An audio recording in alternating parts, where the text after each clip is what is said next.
Gopi Janavalabha Giri Baradari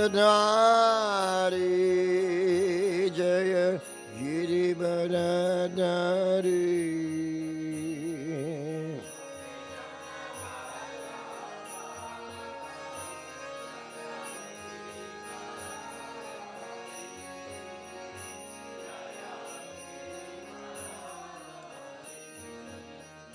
Jaya Radha Madhava Jaya Kunja Bihari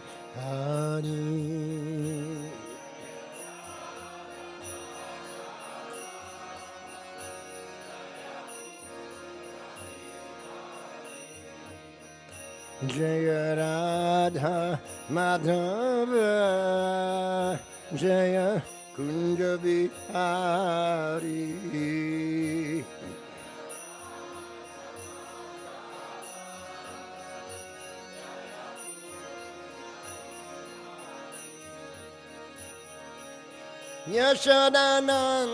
Yashodanandana Braja Janaranjana Jaya Braja Janaranjana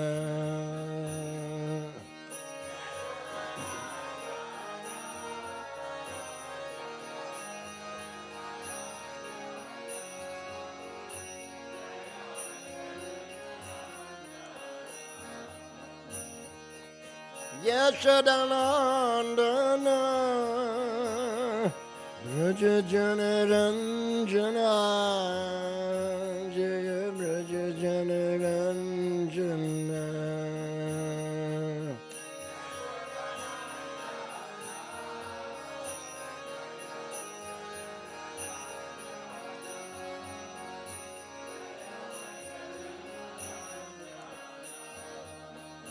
Jaya Jamuna Tiravunachari Jaya Kunja Bihari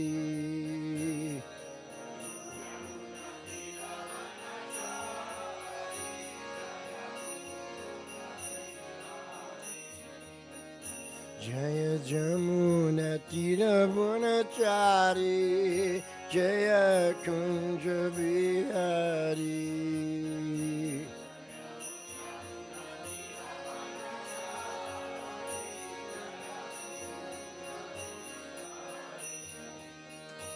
Jaya Radha Madhava Jaya Kunja Bihari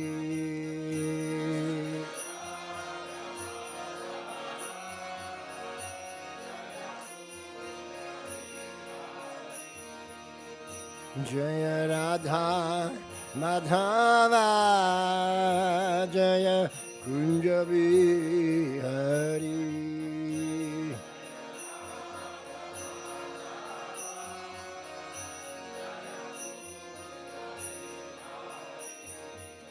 Yashodanandana Braja Janaranjana Yashodanandana Braja Janaranjana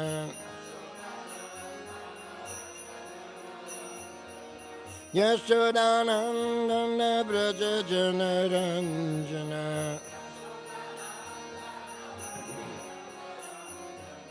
Yashodanandana Braja Janaranjana Yashodanandana Braja Janaranjana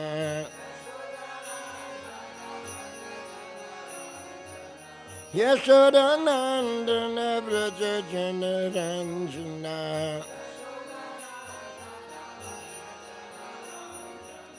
Jamuna Tira Monachari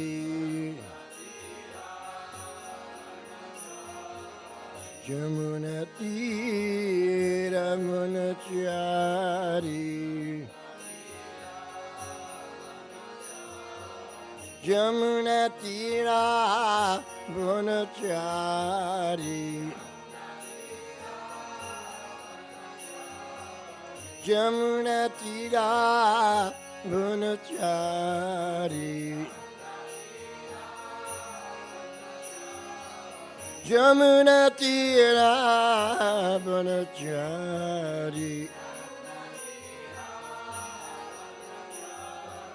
Jamuna Tira Brahmachari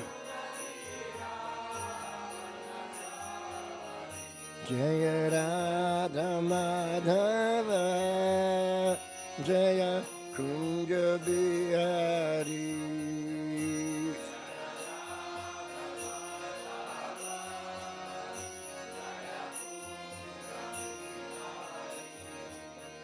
Jaya Radha Madhava Jaya Kunja Bihari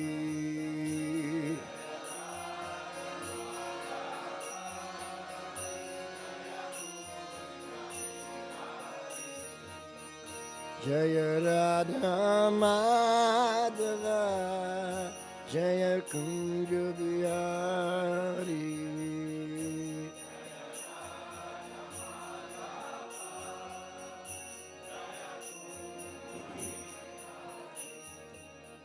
Jaya Radha Madhava Jaya Kunja Bihari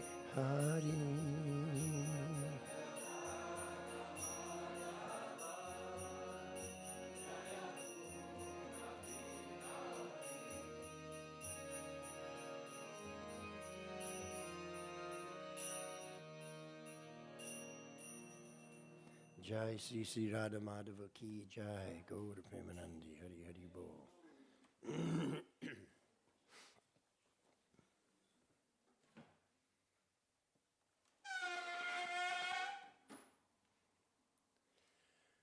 Om Namo Bhagavate Vasudevaya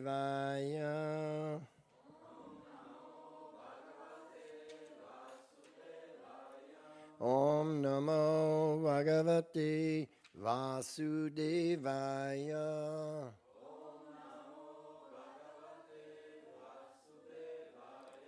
Om Namo Bhagavate Vasudevaya Narayanam Namaskritya Naram Chaiva Narottamam Devim Saraswatim Vyasam Tato Jayo Mudiraet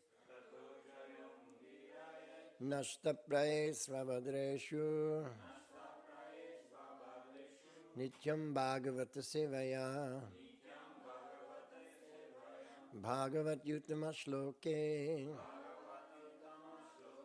Bhaktir Bhavati Naishtiki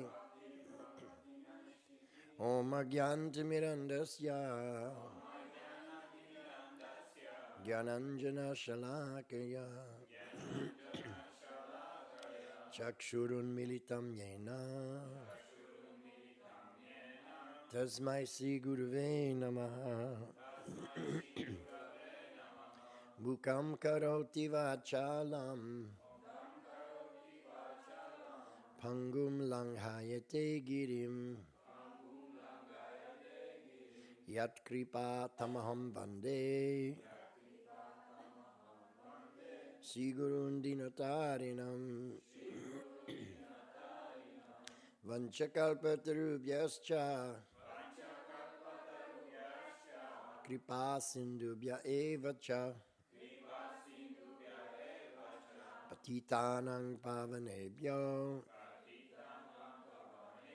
Vaishnavebhyo Namo Namaha Sri Krishna Chaitanya Prabhu Nityananda Sri Advaita Gadadhara Srivasadi Gaura Bhakta Vrinda Hare Krishna Krishna Krishna Hare Hare Hare Rama Rama Rama Hare Hare continuing our study of the Srimad Bhagavatam, 3rd Canto, Chapter 24, entitled The Renunciation of Kardama Muni. Today's verse is Shloka number 4.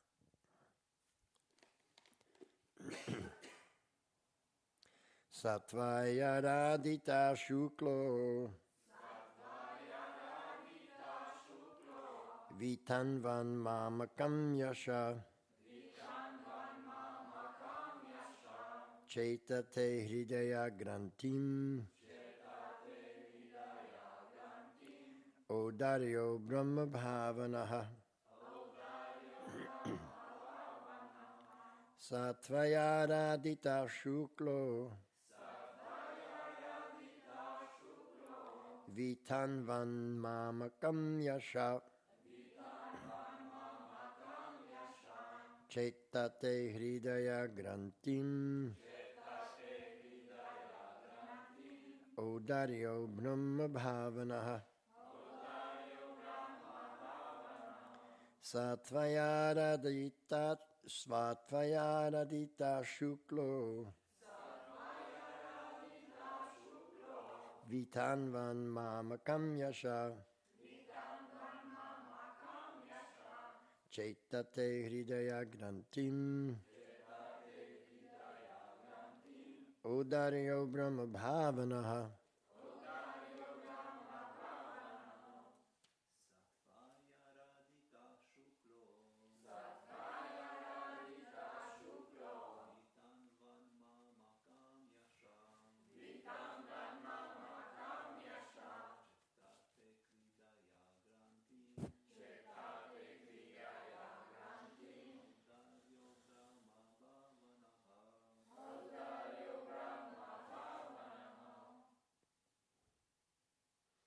Vaishnavis.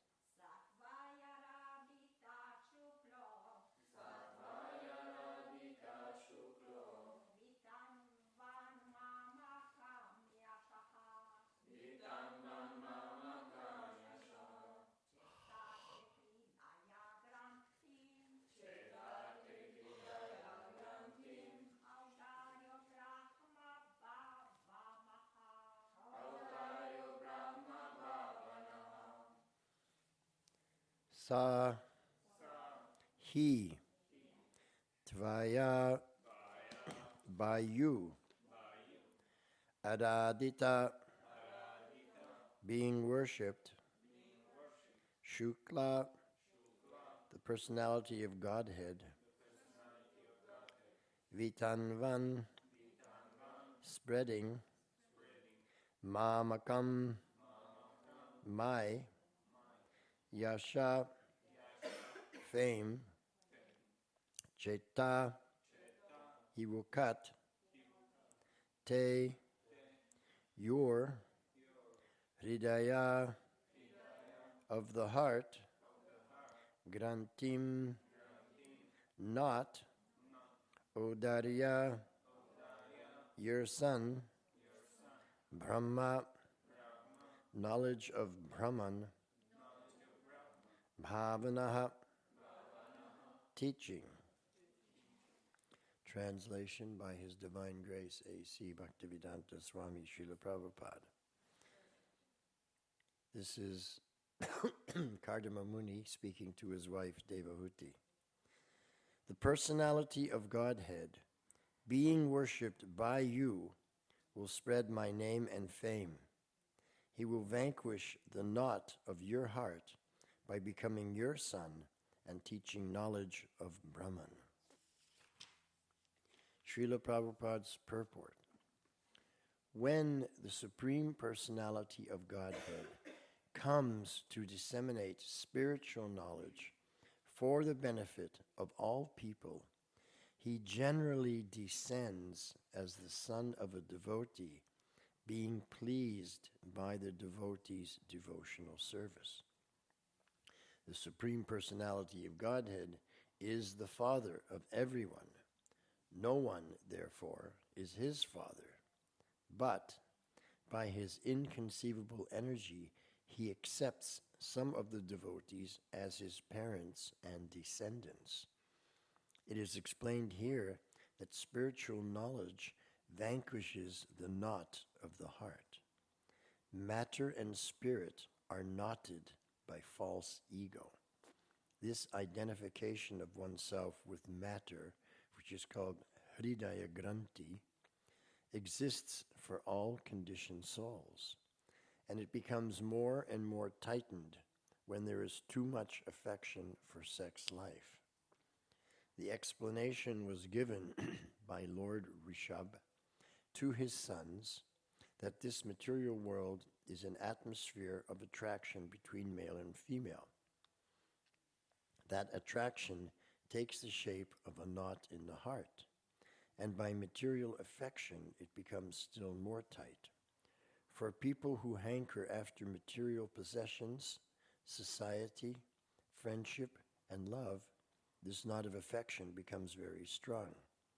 It is only by Brahma Bhavana, the instruction by which spiritual knowledge is enhanced, that the knot in the heart is cut to pieces. No material weapon is needed to cut this knot, but it requires bona fide spiritual instruction.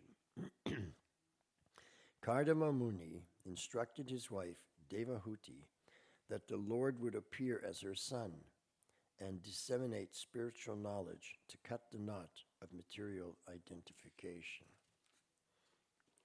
So this verse reveals the absolute glorious position of Kardama Muni, that he can understand that the Supreme Lord is going to take birth in the womb of Devahuti.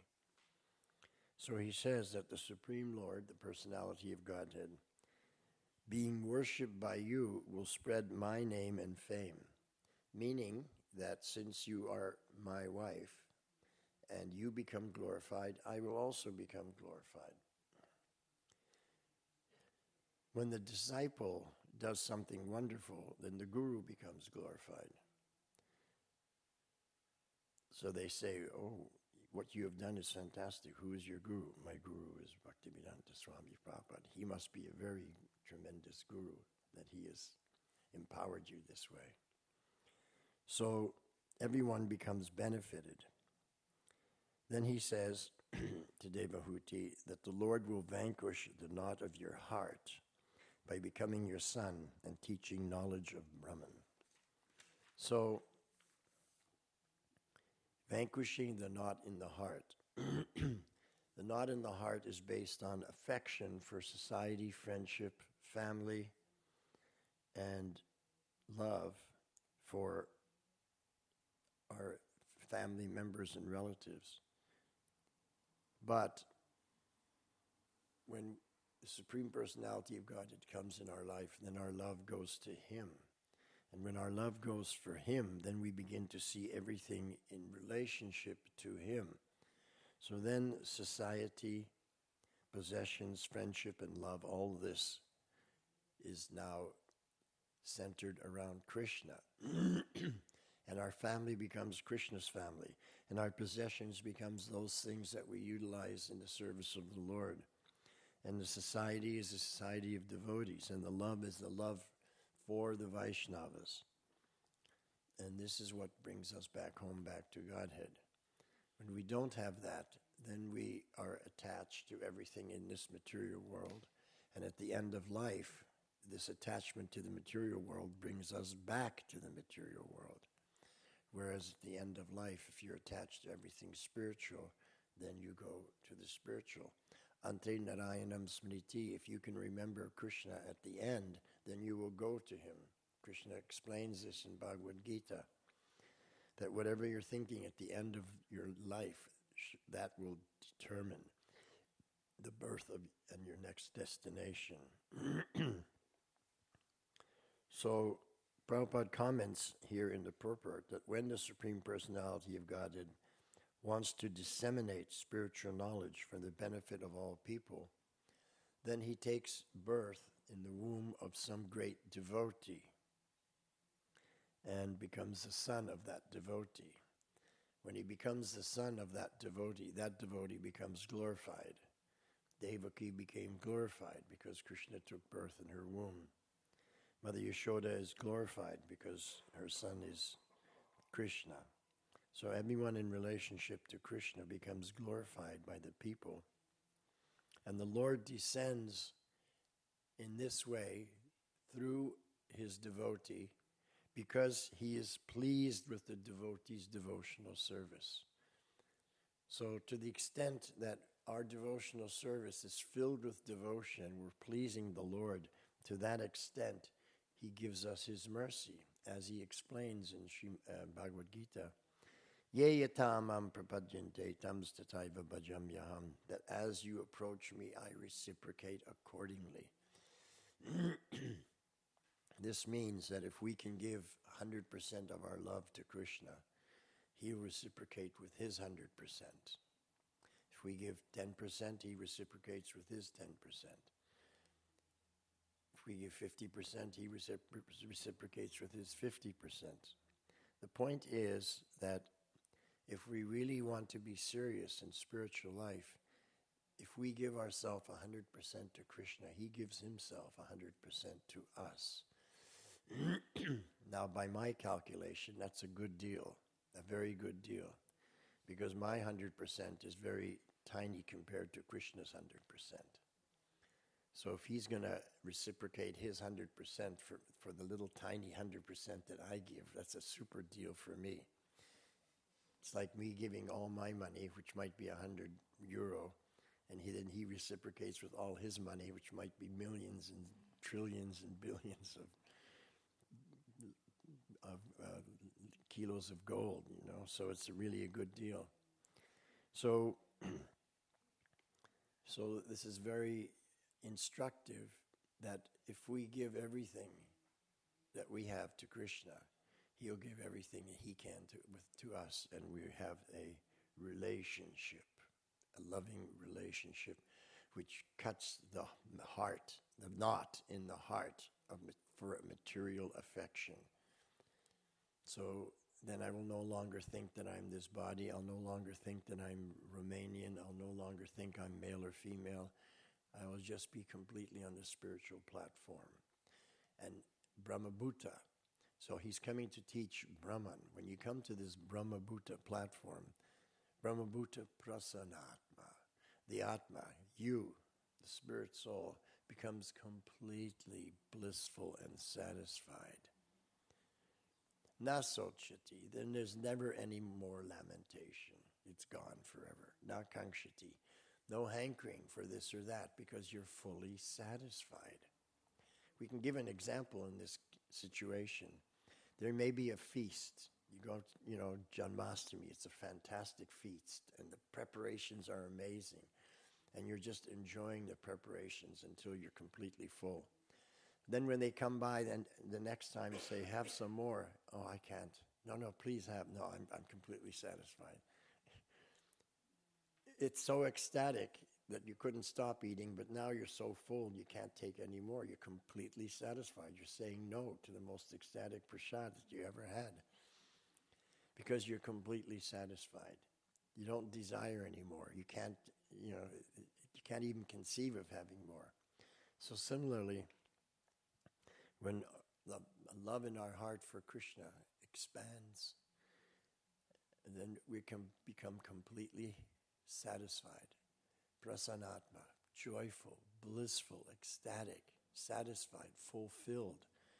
And then nakanshati, there's no more hankering for anything. Samak sarveshu bhuteshu, and you begin to see every living entity with equal vision. Every living entity means every human, every animal, every bird, every insect. You see them all as spirit, soul, part and parcel of Krishna's creation. And when you have that vision, mad bhaktim labhate param, then Krishna says, you will then gain my supreme devotional service. You'll enter into that realm of the purest, supreme. Param means the supreme, topmost devotional service. So this should be some incentive for us. Right now, we're not at the topmost devotional service. Right now, we're not seeing every living entity with equal vision. Right now we're not fully ecstatic, prasanatma. There's still some lamentation in our life and some hankering in our life. So we want to come to that higher position by following the process of Krishna consciousness. And the foundation of the process of Krishna consciousness is chanting the great mantra for the deliverance of the spirit soul back home, back to Godhead. Hare Krishna, Krishna Krishna, Hare Hare, Hare Rama, Rama Rama, Hare Hare. So in the purport, Prabhupada explains that Krishna is the father of everyone. He is the beginning, Anadir Adi Govinda. Although he's beginningless, he begins everything by blowing his flute as Govinda into the ear of Lord Brahma and empowers him to begin the creation. Therefore, he is the cause of all causes. Therefore, Krishna is the father of everyone, and no one can be his father. But, excuse me, by his inconceivable energy, he accepts some devotees to be his parents and to be his descendants. And then he appears, he descends. Avatar means to descend. So he descends as the son of, and in this case, of Devahuti and Kardama Muni.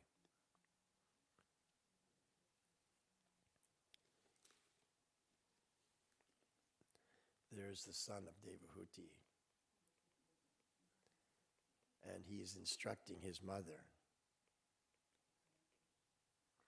So Kapila Dev is an incarnation of the Supreme Lord, and he took birth in the womb of Devahuti. So here, Kardama Muni is explaining to his wife that by her devotional service and her surrender to the Lord, he will take birth in her womb.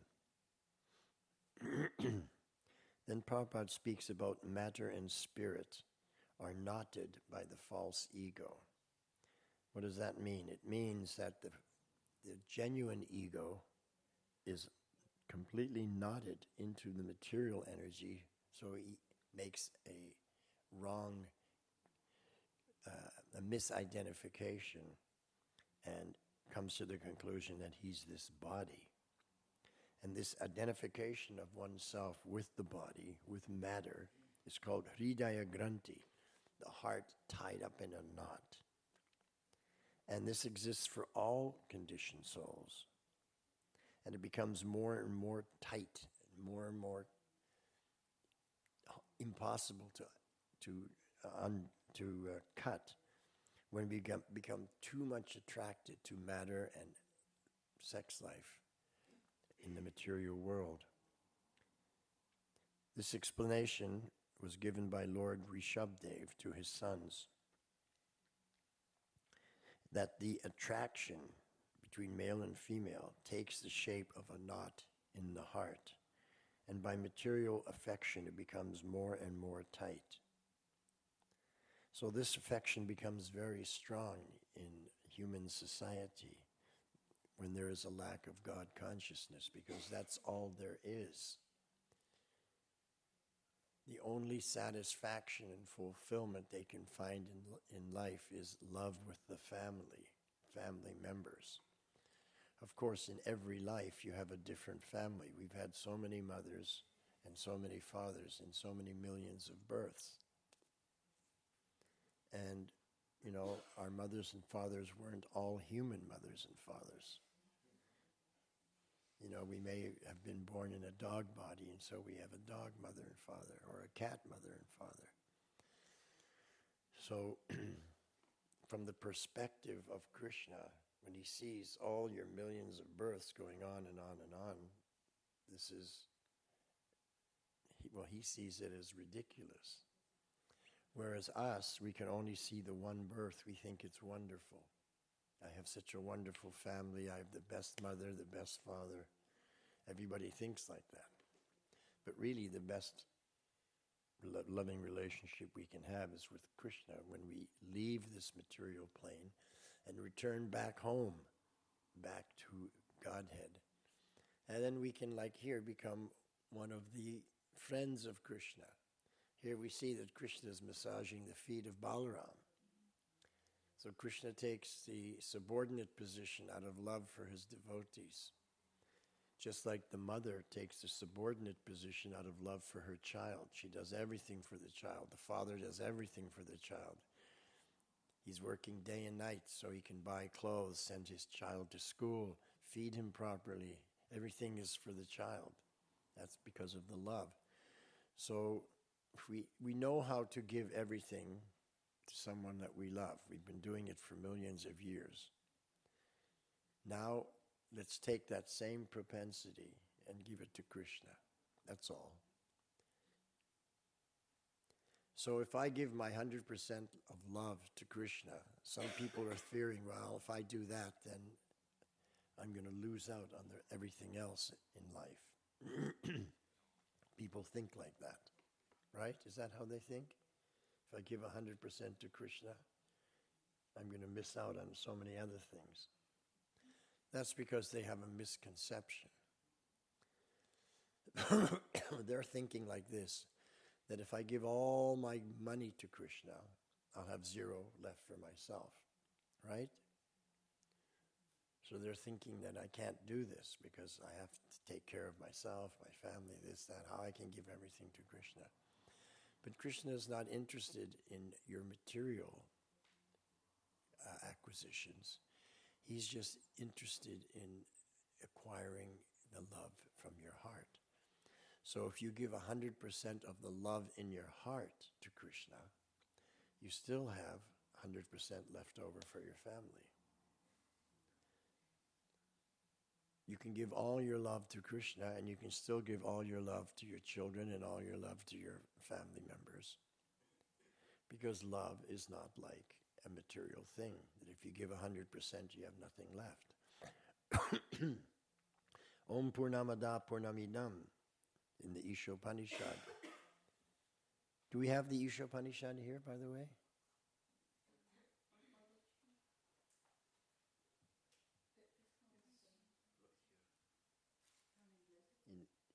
In English? It's not in English. But anyway, the invocation, Om Purnamada Purnamidam Purnat Purnam Udachyate Purnasya Purnamadaya Purnam Eva Vashishyate. That the Supreme Personality of Godhead is perfect and complete. And although everything emanating from this Supreme Personality of Godhead is also perfect and complete, and although there are unlimited emanations from him, he still remains the complete whole, perfect and complete. So, I can't speak on the purport because it's in Romanian language. Is this in English? So Prabhupada says that the complete whole is the supreme absolute truth, this personality of Godhead. So Krishna is the complete whole. Realization of the Brahman or of the Paramatma, the supersoul, is incomplete. So the supreme personality of Godhead is Sat Chit Ananda Vigraha, and that is complete. So he says that realization of impersonal Brahman is realization of his Sat feature.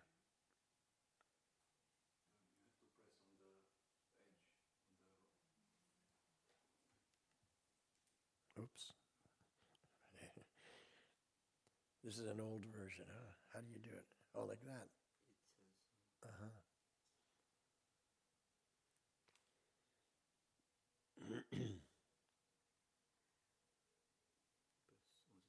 Okay. So, realization of the impersonal Brahman is just realization of his Sat feature, of his aspect of eternity. And realization of Paramatma is realization of his Sat and Chit features, his aspects of eternity and knowledge. But realization of the personality of Godhead himself is realization of all the transcendental features, Sat, Chit, and Ananda, bliss. So there are people they think that the Brahman realization is everything, and that when you get Brahman realization, you experience Sat, Chit, Ananda. Even devotees in our movement think like this. I had this discussion with someone about a year ago. Clearly, they have not studied the Ishopanishad. But we understand the teachings coming down in parampara from Lord Chaitanya down to Srila Prabhupada, down to us, that when we connect to Sri Krishna, then we connect to the Supreme Absolute Truth, the complete whole, and we can experience the Sat Chit Ananda feature of his eternal existence, eternal knowledge, and eternal bliss. And when we experience that, then there's no need for us to be in the material world anymore. So, Kardama Muni is preaching or explaining these things to his wife, and then he tells her that the Lord would soon appear as her son and disseminate spiritual knowledge to cut the knot of material identification. And tomorrow we continue. After hearing this, what was the reaction of Devahuti? How did she respond? What was her realization? Tomorrow we'll hear all that. So are there any questions on today's topic?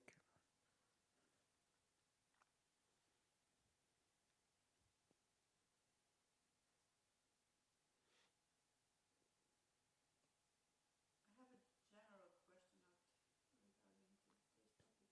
How do we develop humility? Because it's said that we must chant the Mahamantra in a humble state of mind, but it's supposed to have the humble state of mind. So that shloka tells you how to attain humility. Trinada pisunichena, you should be more humble than the grass. Tarodiva sahishnada, should be more tolerant than the tree. Then it tells you how to do that.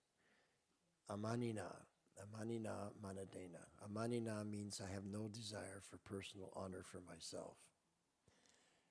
I'm ready to give manadena, I give all honor to other people. So manadena, when I'm giving all honor to other people, that's how I become humble.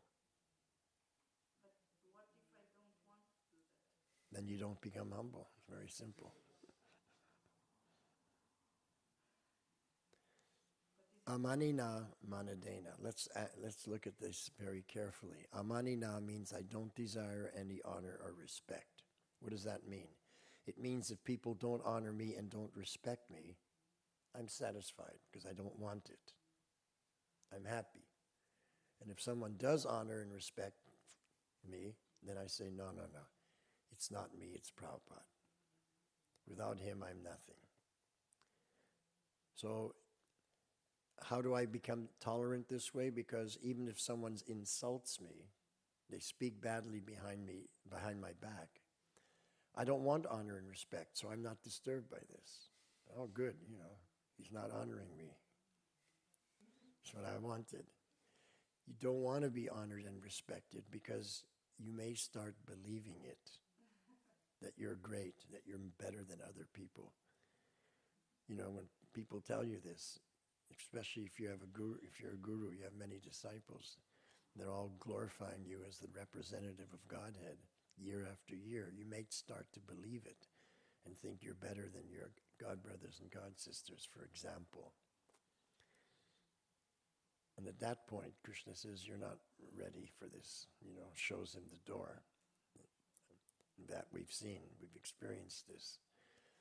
So, amanina, I don't desire any honor or respect. So this way I'm able to tolerate all disrespect, all insults, everything doesn't bother me. I'm very happy because I don't want the honor and respect. So amanina, that's how you develop to be more tolerant than the tree. And manadena, I give all honor and respect to other people. That's how I become humble. By honoring and respecting them, by seeing how wonderful they're doing their service, I become humble because I see everyone else as more qualified than myself. Now I'm in a situation of das, das, das, anudas. I'm last. Everyone else, I push forward ahead of me. That's humility. And then in such a state of mind, being tolerant like that and being humble like that, because of my behavior, I don't want any honor and respect, I give it to everyone else, then kirtaniya sadahari, then you'll eternally be able to chant the glories of the Lord. But if you're not like that, you won't be able to eternally chant the glories of the Lord. But if you're not like that, it means that you still have impurities in your heart, but isn't there a way to get rid of them? There's a secret mantra. I'll teach it to you. Repeat after me.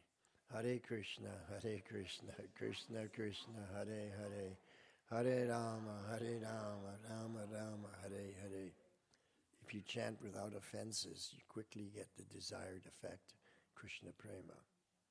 If you chant offensively, then you don't quickly get the desired result. So the idea is to chant offenselessly.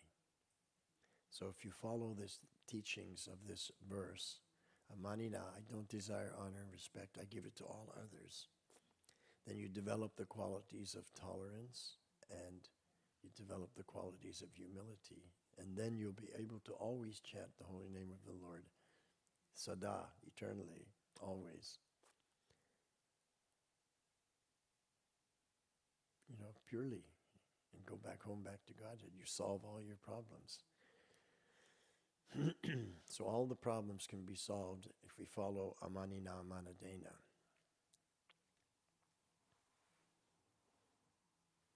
The problem is everyone wants honor and respect for themselves. They want to be recognized. They want a pat on the back. You did fantastic.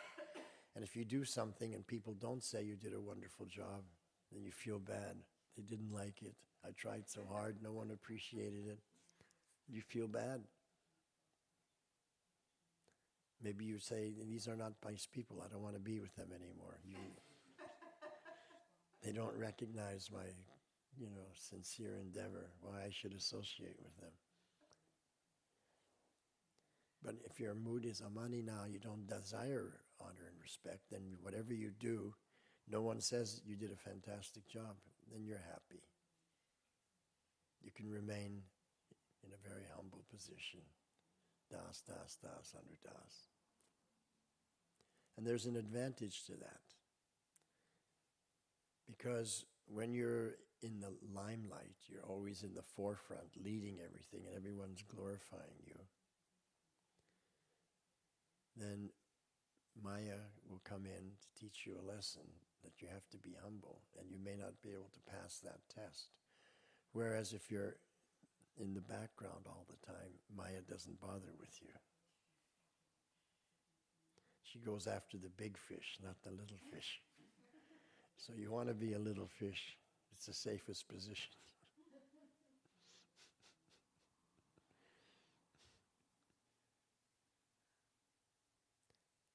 That's how I understand for you, that meaning of that verse. To attain tolerance and humility, then we'll always be able to chant the holy names of the Lord. Not to become puffed up. Not to think that I'm doing better in devotional service than someone else. I'm more advanced than someone else. We don't want to think like that.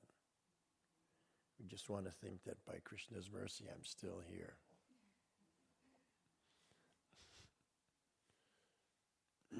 Yes? I want to ask because some might think that this is a paradox, that we have to chant without offenses, but in order to get to a state of chanting without offenses, we first have to chant with offenses, obviously, because until we get to that state, we chant with offenses. How do we understand? Well, that's not a paradox. That's just normal. Everybody comes in ignorance.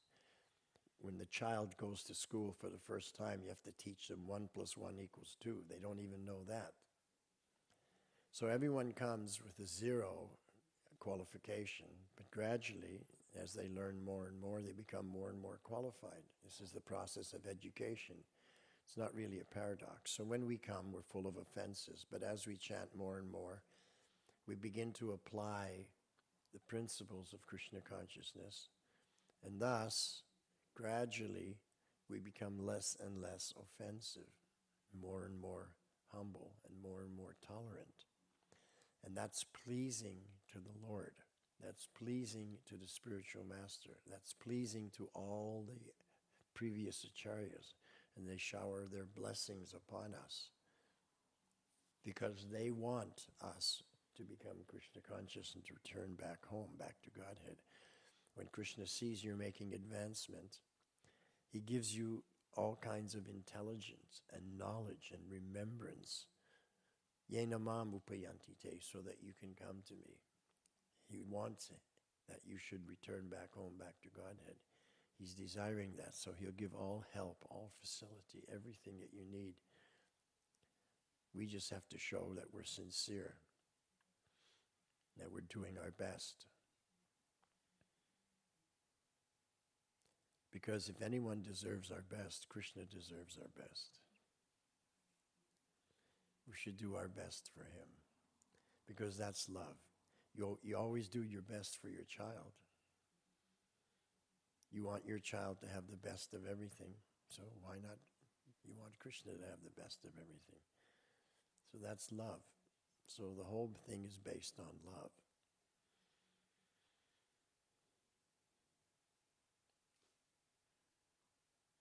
So Prabhupada used to give this example. Supposing I'm a businessman and I have a small business. Now in the town where I live, there's a big businessman. He's the number one big businessman. And he advertises that he's looking for a partner. And I think this is my big chance. I can expand my business by partnering with this big businessman. But there's another one, my competitor. He also wants to become the partner of the big businessman. So both of us arrange to meet him, and he gives us each an interview. So the first person goes, my competitor, and he brings a big gift.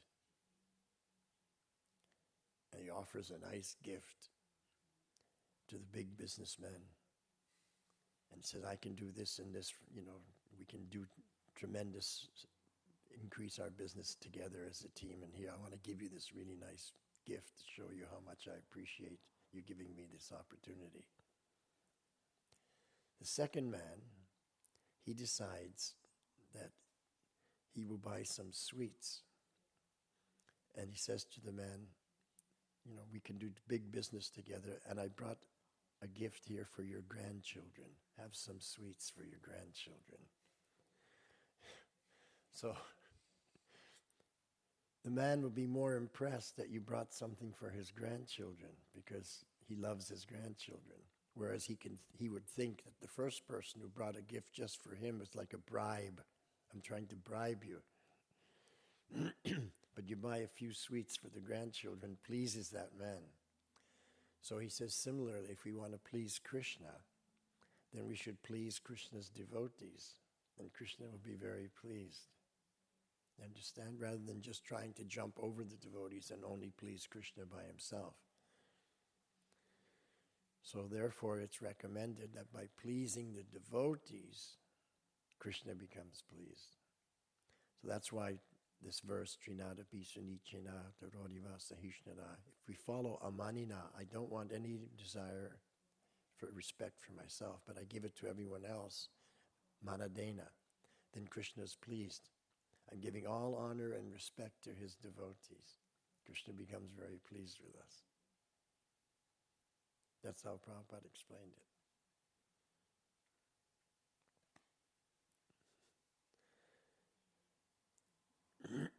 And as far as becoming offenseless in our chanting, when we pick up our bead bag and we start chanting, we notice that our mind immediately jumps in and wants to take over our consciousness. So we have to observe, where is our mind going? Is my mind going to Krishna Lila? And while I'm chanting, I'm just thinking of Krishna Lila all the time? Or is my mind going to my Lila? And I'm just thinking of my Lila all the time while I chant. Because Krishna says, Mam ekang sharanam vraja, you make me number one. But when you pick up your japa mala to chant japa, wherever your mind goes, that's who's number one in your life. So it turns out that I'm number one in my life. And I want to make Krishna number one instead. So offensive chanting is when I make myself number one. In the humble position, I want to make Krishna number one. So therefore, once I realize this, I'm the observer, and I'm observing how the mind is working. Then I want to redirect my mind to stop thinking of me and to start thinking of Krishna.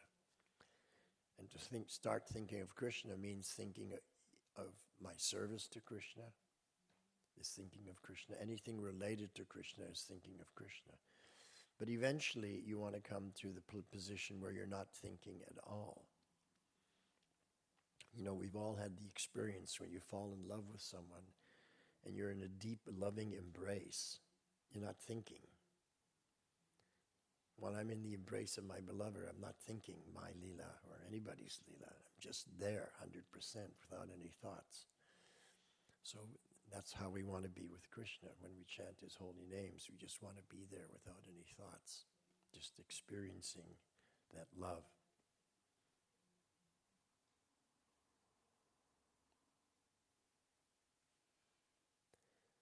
Sometimes you may be the embrace of your beloved and you feel that the embrace is not so affectionate, not so warm. So you may say, oh, what were you thinking of? Well, I was worried about paying the bills. You know, we don't have enough money to pay the bills. But you can feel that. He wasn't there 100%. His mind was there. Clear?